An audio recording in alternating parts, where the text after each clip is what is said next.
name is Artie Kidwell. I'm Kentucky's greatest magician.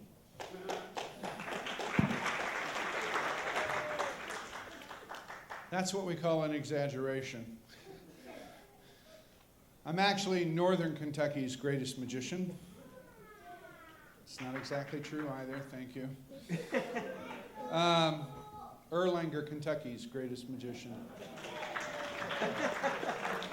But I'd like to do a few things for you.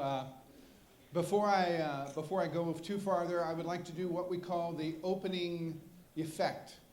The opening effect in a magic show is called the opening effect because it's what the magician opens with. It's done with a bunch of silk scarves where I wad them up into a bit of a ball, much like this. Show this hand empty. 5 years to learn how to do this.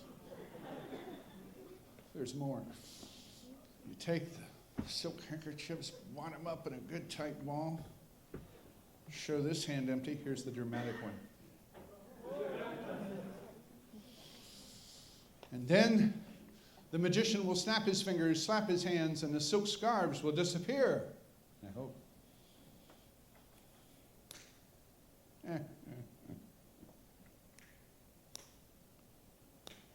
You dirty.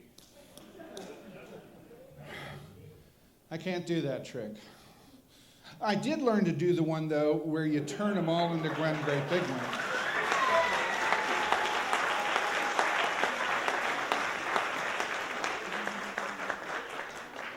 Thank you. Anyone with 60 years worth of experience could do that.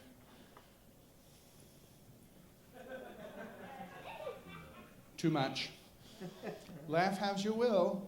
Kept me out of the jungle in 1968. Sounds like a couple other guys, too. Anyway, as I said, as a joke, I'm Kentucky's greatest magician. No, not really. There's Lance Burton, which kind of overshadows me like a lot. But I have learned that living in the greater Cincinnati area, there are a lot of people that don't understand how we speak in Kentucky. Now, I don't have really much of an accent because I'm from northern Kentucky and, Cincinnati just gets rid of it, although I do say y'all.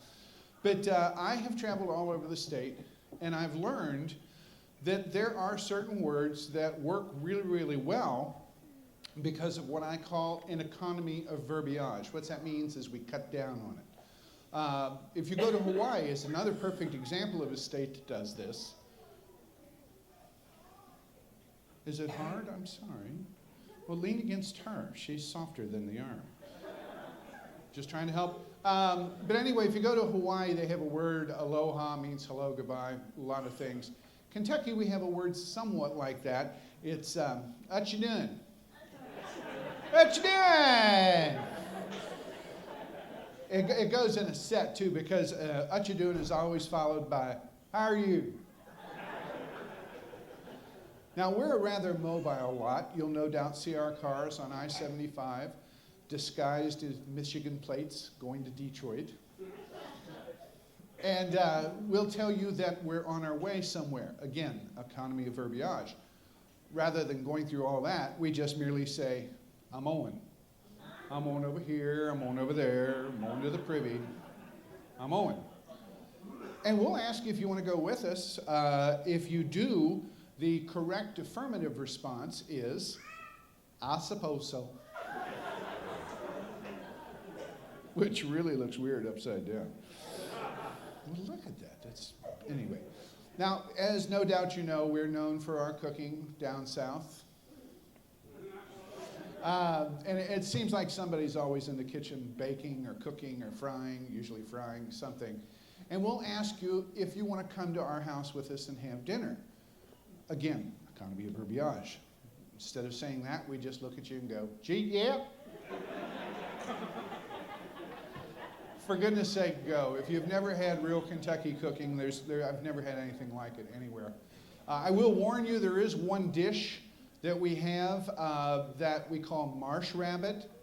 I believe up here you all refer to it as muskrat. It doesn't taste like chicken. Fair warning. So anyway, the plates will come by and Mother will be passing all the food and she'll smile and say, "Do you have enough to eat?"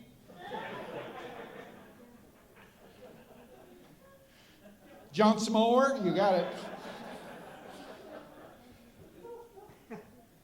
Here you are. Now, heaven forbid you turn down that 5th helping of mashed potatoes. Mother will get upset. Yes, she will.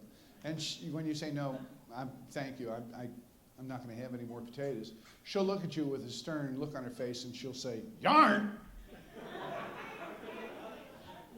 What's the matter with you? Were you sick or something? Maybe you need to go into the kitchen, take yourself a couple of aspirin."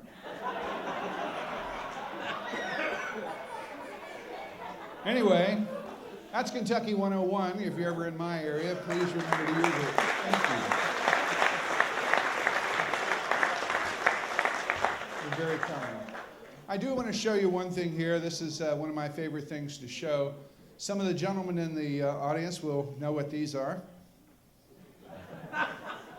I don't even have to look. Your face just turned red. And if you're sitting with your wife, she says, "I don't know why that's funny. It's just funny." Anyway, these are tassels. Now, I've discovered something about tassel sticks, that if you pull on a tassel, it becomes long. When it's long, it's a tissel. Tissels are long, tassels are short. Now, here's where it gets fun. If you pull on this tassel, it becomes a tissel, and that which was a tissel is now a tassel. Conversely, which means going back the other way, the show is educational as well as entertaining.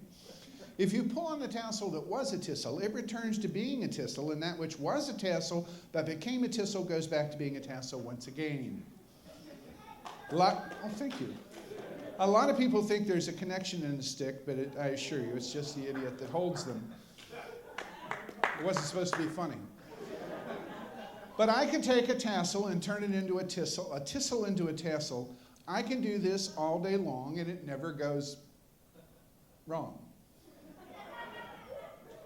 It's the first time that's happened again. Well, see, the thing of it is, these are tassel sticks, not tissel sticks. And the only way that I can put these back in the bag is if they're both tassels. So I'll take a magic hair, which I have a copious amount of, wrap it around the 2 beads. You pull on the hair, they both become tassels. The trick's in.